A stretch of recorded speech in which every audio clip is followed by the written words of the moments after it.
pertama kita harus mengenal dulu alat dan bahan yang dibutuhkan dalam pemekaran. Di sini ada beberapa alat. Ini adalah bak instrumen yang di dalamnya ada alat-alat yang kita perlu pakai dalam melakukan perawatan muka. Pertama ini ada pijat anatomi. Ini tujuannya untuk membuka luka yang lama. Kemudian di sini ada gunting perban. Terus ini ada gunting jaringan. Nah, gunting jaringan ini sangat fungsi ketika kita luka dan ada jaringan protek yang harus kita gunting ya. Kemudian ini ada pinset chirurgis. Bedanya pinset anatomi chirurgis. Ini ada angkanya untuk menjepit jaringan dan bahan-bahan lain yang dibutuhkannya. Di sini ada kom yang bisa kita pakai untuk mencampur ini atau menuangkan air. Berikutnya ini ada tromol kecil tempat basah steril ya, basah steril yang kita gunakan sebagai namanya kerentang. Ini ada nirgek tempat membuang jaringan nantinya. Kemudian ada jarum straight yang kita bisa pakai untuk ini asal mencuci luka ya. Kita taruh jarum supaya buang. Selanjutnya adik-adik perlu tahu tentang bahan-bahan yang kita gunakan sebagai bahan sekunder dalam perawatan luka modern ini. Yang pertama, ini ada namanya kalsium arginat. Ya, kalsium arginat ini sangat bermanfaat ketika kita merawat luka, ada bagian jaringan yang berdarah, kita bisa kendalikan ini mengandung kalsium sebagai bahan. Kemudian ini ada hidrokoloid, jenis larutan sekunder yang bisa kita manfaatkan kalau perawatan luka. Tentu biasanya luka-luka yang tidak banyak cairannya dan lebih biasa dipakai untuk yang jenis jerawat, bisul ya, ini bisa menempeskan. Berikut produk yang lain yang kita bisa pakai adalah ada namanya salep vaksin ya, kebetulan ini dipakai di sini, dan ini banyak produk atau bahan lain yang bisa menggantikan, termasuk bahan herbal. Ini fungsinya adalah melakukan autolisis. Autolisis itu jadi luka-luka nanti yang sudah banyak virusnya, dari matinya itu bisa sendiri hancur ya. Dan banyak penelitian tentang produk herbal yang bisa menjadikan lebih murah ya. Misalnya buaya, binahong, bisa kita pakai pepaya ya. Ini berupa krim ya, dalam bentuk cukup ini gampang diaplikasikan. Berikut ini ada produk lain, capital gel, berupa gel isinya ya, berupa gel. Ini kita nanti pakai pada luka-luka yang sudah mulai tumbuh, artinya jaringan-jaringan matinya sudah terangkat. Kita tinggal menunggu penumbuhan luka ini dari tepi ke tengah. Itu kita aplikasikan ini supaya mempercepat penumbuhan jaringan mati. Ini dua macam, ini yang bentuknya gel dan ada yang bentuknya krem ya. Dan itu kita bisa aplikasikan di luka juga. Fungsinya sama, mempercepat penumbuhan jaringan baru atau granulasi. Kemudian ini ada berupa iodium dalam bentuk serbuk ya, ini fungsinya sebagai antibakteri ya. Ini kita gunakan biasanya, ini bubuk kita gunakan pada luka yang sangat infeksius atau infeksi ya. Dicatat ya. Ya, ini untuk luka infeksi ini ada antibiotiknya, sehingga tentu kalau luka sangat infeksi itu bisa ditabur, dan tentu kalau kita kolaborasi dengan dokter itu juga dari perawatan kita. Ini bisa diganti dengan antibiotik metronidazol yang ditumbuk, kita taburi, fungsinya sama. Kemudian kita butuh handscoon untuk perawatan luka, sehingga kita terlindungi dari cairan kontaminasi cairan luka pasien. Terus ini ada perban elastis, juga biasa ada pasar gulung ya, gulung. Perban elastis ini kita gunakan terutama di daerah ekstremitas yang tujuannya untuk memfiksasi balutan dan juga meningkatkan elastisitas pembuluh darah ya. Ini perban elastis. Terus ini ada mirip tadi sudah, kita harus siapkan tempat sampah, siapkan baskom untuk dapat mencuci mukanya pasien nantinya supaya betul bersih. Oke, saya kira itu tentang pengendalian alat. Ada yang mau ditanyakan? Sudah tahu fungsinya semua? Ya. Selanjutnya, kan kita akan melakukan pengkajian pada luka. Tujuan dari pengkajian luka ini adalah untuk mengidentifikasi kondisi luka yang ada di nantinya, menentukan tindakan luka selanjutnya dan menentukan pemilihan bahan-bahan yang kita pakai ya. Kemudian ketika kita menghadapi pasien itu harus selalu dengan kita alarmnya sampaikan tujuan tersebut supaya pasien bisa dioperasi. Sekarang saya akan menunjukkan cara pengkajian luka. Jadi setelah luka ini ceritanya dibungkus, kita buka kasah namanya, kita buka kasah lama, kita buang, kemudian kita mulai melakukan pengkajian luka ya. Luka, dalam pengkajian luka yang pertama kita lihat dulu adalah berapa luas luka tersebut. Jadi kalau misalnya ada luka di sini ya, ada luka di sini, atau luka lukanya, kita harus memperhatikan luas luka itu bagaimana. Ini contoh. Luas itu diperoleh dari panjang kali lebar. Jadi kita lihat panjang yang terjauhnya, kemudian lebar yang terjauh kita ambil, itu menentukan luas luka. Kemudian yang berikut kita lihat warna luka. Ini ada warna macam-macam, ada juga biasa hitam ya. Ada warna hitam. Ini tiga kaki ya, tiga kaki. Luka ini aja sudah 3 warna luka itu, ada merah, ada kuning, ada hitam ya. Kalau warna ini ditentukan oleh namanya luka itu sudah terjadi. Luka merah biasanya luka akut, luka baru. Terus kalau ternyata perlindungan lukanya tidak sesuai siklus, inflamasi, proliferasi, makulasi, itu biasanya jadi terganggu perlindungannya sehingga biasa mengalami infeksi muncul seperti ini. Makanya tulis ini namanya SLAF, yang tulisannya namanya SLAF, SLAF ya, SLAF ya. Terus kalau ini sudah lama tidak dibersihkan, yang diabaikan, lama-lama dia hitam seperti ini. Namanya jaringan gitu ya. Dalam perawatan luka, tujuan kita adalah mengembalikan luka-luka seperti ini menjadi seperti ini. Lama-lama dia sembuh. Karena itu kita merawat luka mungkin hitungan minggu, bulan untuk menghilangkan ini sampai dapat dasar luka seperti ini. Ya, apalagi yang ini, tentu akan lebih lama waktunya ini dibanding ini. Apalagi ini sangat takut, ini cepat sekali. Ya. Itu warna luka. Kemudian kita lihat cairannya.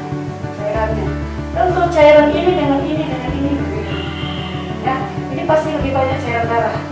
Oke, ini lebih banyak cairan darah campur pus. Kemudian ini mungkin ada cairannya adalah cairan. Biasanya kalau jaringan mama tidak ada cairan. Nanti kalau ini sudah kita lepas, kalau kita pakai produk kemudian lisis, hancur, lunak, itu baru kita bisa bersihkan, itu baru keluar cairan. Ya, jadi perawatan luka pada fase-fase pertama kali dengan kondisi ini tentu berbeda. Setelah itu, warnanya, kita lihat sudah cairannya, kita lihat kita tujuan diraba adalah kita palpasi mengetahui respon diri sampai di mana. Pasien ini dia dicubit dia tidak rasa sakit karena janinnya sudah mati. Ini disenggol dikit pasti sakit. Ini ya relatif kalau sudah kita buang di atasnya dan sampai ke bawah sudah kena jaringan paru itu pasti sakit. Kemudian kita bisa tahu hangatannya ya. Ini nggak hangat-hangat kalau nggak ada kehidupan di situ ya. Kalau ini hangat, ini juga penggantian tentang luka, baunya pasti beda. Kita tanya juga baunya itu pasti itu. Ini itu tentang pengkajian luka. Sekarang kita lanjut pada perawatan luka. Coba saya gambar luka di sini. Luka apa ya?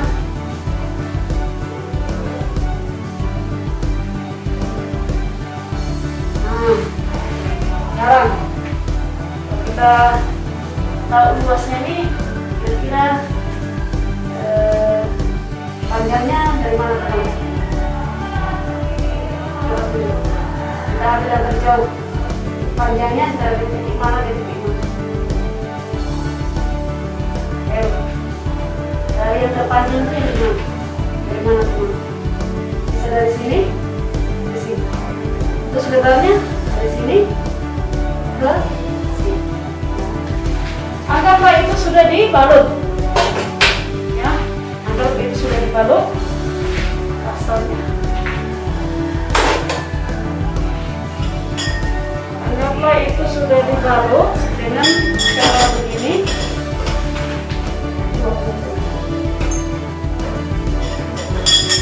Anggaplah itu sudah dibalut. Lalu kita mau buka, kita mau rawat ya, rawat.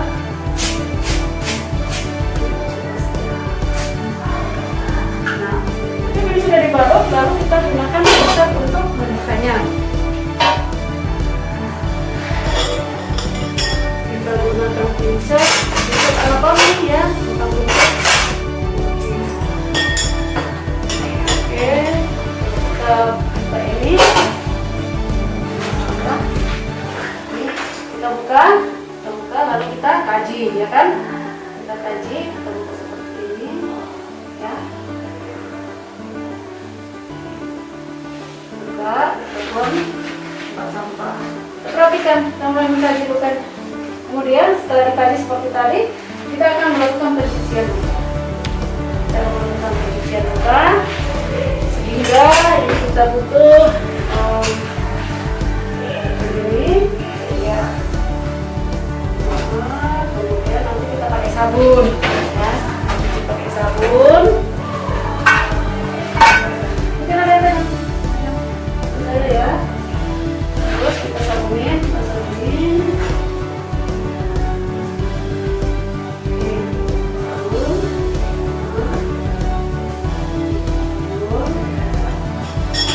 Kita gosok-gosok. Dalam mencuci luka, ini perhatikan kita seperti ini. Kemudian kalau dia kotor kita bisa kemudian perhatikan ini kondisi lukanya ya. Kemudian itu sambil dipijat-pijat. Dipijat. Apa tujuannya dipijat? Yuk, meningkatkan sirkulasi pada titik luka. Nah, ya, kemudian ini dibersihkan, kemudian siram. Ya, ini sama ya. Oke, setelah itu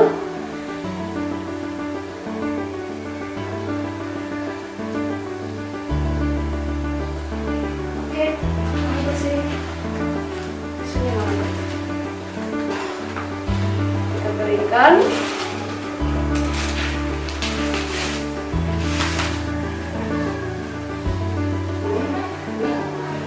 Ini ya, pakai kasar dari ya, pakai kasar ya. Terus keringkan ini. Nah, baik. Ya,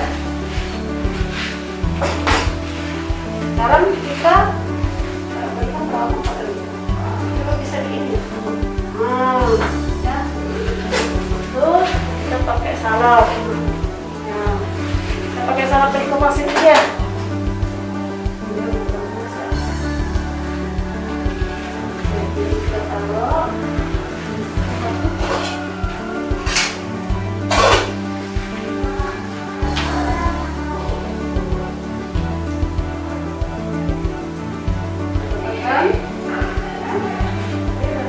Kalau pasien beban ini kita harus kasih beban ya. Beban.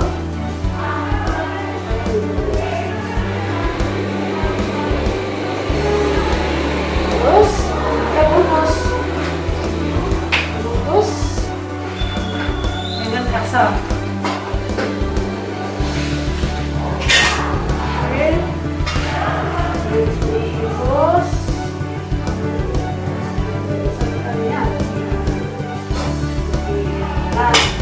Ketebalan ini jadi tergantung dari banyaknya eksudat. Semakin banyak eksudat semakin tebal. Ya, semakin banyak eksudat semakin tebal. Tergantung juga dari banyaknya jaringan selaf yang tadi, selaf yang ini. Ya, kalau dia lebih tebal lebih bagus. Tujuan dikasih tebal adalah supaya dia betul-betul diabsorpsi dan ditutup rapat supaya dia menyerap masuk dan cepat disis selap-selapnya. Ini lebih rapi dan ini lebih mengikat pas. Ini harus ditutup rapat. Ya, rapat agar kondisi ombaknya betul-betul dijaga dan tidak boleh diinjek-injek. Itu bagian dari edukasi bagi pasien. Pasiennya dikasih tahu jangan dibuka-buka ya. Karena kapan dibuka itu akan mengganggu proses kelembaban. Prinsip perawatan ini adalah betul-betul moisturize, yaitu menjaga kelembaban luka.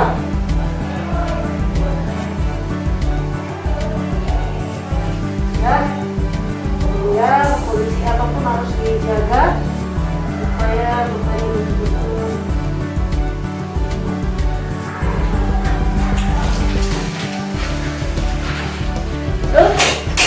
jadi setelah itu kita perhatikan apakah kondisi lukanya jangan sampai ada makin merembes ya. Kemudian edukasi pasiennya tidak boleh dibuka, tidak boleh potong dan tidak boleh basah. Kapan dia basah? Basah dari dalam, basah dari luar, lama-lama infeksi. Di dalamnya kita pertahankan supaya lembab. Itu nanti kalau jaringannya nekrotik itu akan disis itu waktu dan selaf ya. Terus kalau merah itu akan merangsang pertumbuhan terus. Oke, ada pertanyaan? Pak, ada yang bertanya? Sudah bisa diikuti? Nanti selanjutnya akan diteruskan oleh tenaga kerja laboratorium untuk membimbing Anda selanjutnya sehingga manusianya Anda latihan